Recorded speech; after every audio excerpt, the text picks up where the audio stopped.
د بهرنیو مرستو پرته د بنسټیزو پروژو وده د ویاړلي استقامت داستان چې د اوروج څېړنیزې او خپرندویي ادارې لخوا له بې پرې څېړنو وروسته انځور شوي دي.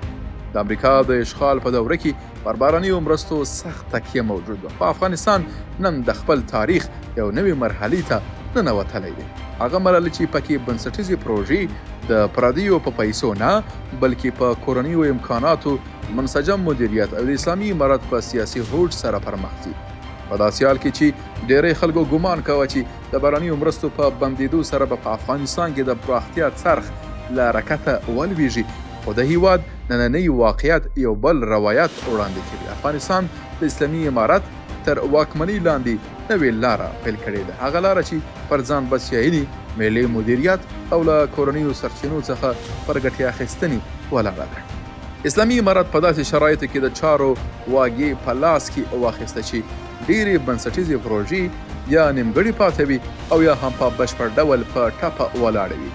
بندیزونو د شتمنیو کنګل کېدل او د نړیوالو مرستو پرې کېدو داسې فضا رامنځته کړې وه چې ډېرو کسانو د په افغانستان کې د بیا رغونې او پراختیا پای باله، خو د دغو اټکلونو پر خلاف یو نوی بهیر پیل شو. د افغانستان د اشغال له پای ته رسیدو وروسته موږ د سړک جوړونې، پلونو، د اوبو بندونو، د اوبو لګولو کانالونو، ښاري بنسټونو او د انرژي پروژو د بیا فعالېدو شاهدان یو.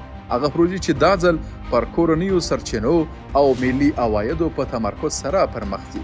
د تګلاره له تیر سره بنسټیز توپیر لري. هغه تیر چې پکې پروژې په بهرنیو مرستو پورې تړلې وي او له پراخ فساد سره مل او بې له واقعي دوام څخه وي. د طالبانو د حکومت یو له خورا پام وړ کارونو څخه په بنسټیزو پروژو کې منسجم مدیریت او د فساد کمول دي. د افغانستان اوسنی نظام د ګمرکي عوایدو، طبیعي سرچینو او دولتي بودیجې په دقیق کنټرول سره توانېدلی چې لګښتونه هدفمند کړي او د سرچینو له حیف او میل څخه مخنیوی وکړي.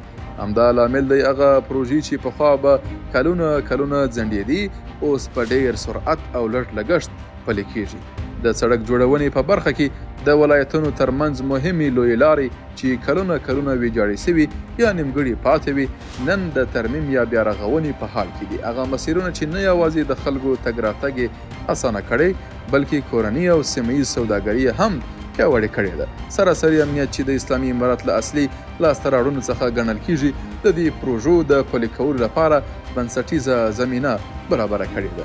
د اوبو د مدیریت په برخه کې بندونو او د اوبو لګولو کانالونو ته پاملرنه د هیواد پر کرنه ولاړ اقتصاد ته د اسلامي امارت د اوږدمهاله لید نښه ده. دا پروژې پرته له کومې بهرنۍ مرستې د کرنې په برخه کې د ځان بسیاینې، د اوبو د مهارولو او د بزګرانو د ملاتړ په موخه پیل شوي دي. هغه ګام چې د میلیونونو افغانانو پر ژوند مستقیمه اغیزه لري. په تیرو 4 کلونو کې د قشتپي کانال، ټاپي پروژه، کاسا زر پروژه او د تورغونډۍ هرات او هرات خاف د اورګاډي پټلۍ پروژې پیل شوي او د پام وړ پرمختګونه یې کړي دي. ځینې نورې لویې پروژې چې بشپړې شوي او یا هم تر کار لاندې دي. د شاو عروس بند د چارو بشپړېدل او ګټې اخیستنې ته سپارل. د نیمروز د کمال خان بند د چارو بشپړېدل او ګټې اخیستنه. د هرات پاشدان بند د چارو بشپړېدل او ګټه اخیستنه.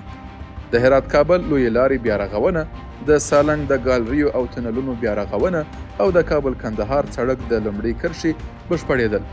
د بهرنیو مرستو پرته د بنسټیزو پروژو وده یوازې یو آبادیزه لاسته راوړنه نه ده بلکې یوه سیاسي، اقتصادي او ملي اعلامیه ده. هغه اعلامیه چې وایي افغانستان یوې نوې مرحلې ته ننوتلی دی. هغه مرحله چې پکې پریکړه، پلي کول او د راتلونکي جوړول د هیواد له دننه او د ملي ګټو پر بنسټ ترسره کیږي.